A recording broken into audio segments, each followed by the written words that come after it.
कोहरे से एक बात अच्छी सीखने को मिली है। अगर जीवन में कोई रास्ता नजर नहीं आए, हताश हो जाए, तो जीवन में दूर दूर तक देखना व्यर्थ है। बस छोटे छोटे कदम को बढ़ते हुए आगे निकलना ही सही होता है। जैसे कोहरा बहुत छा जाता है, रास्ते नजर नहीं आते, अंधेरा रहता है, तो हमें कुछ दिखाई नहीं देता है। पर हम अगर अब पैरों के नीचे देखें और छोटे छोटे कदमों से अगर आगे बढ़ते जाएंगे, तो जी हम अपनी मंजिल तक पहुंच जाएंगे। तो बस कोहरा भी बहुत बड़ी बात सिखाता है।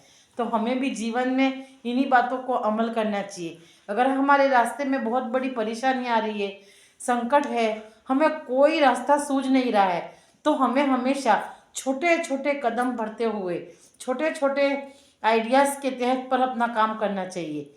एक दिन हमें वो रास्ता उस मंजिल तक पहुंचा ही देगा, 100% गारंटी के साथ।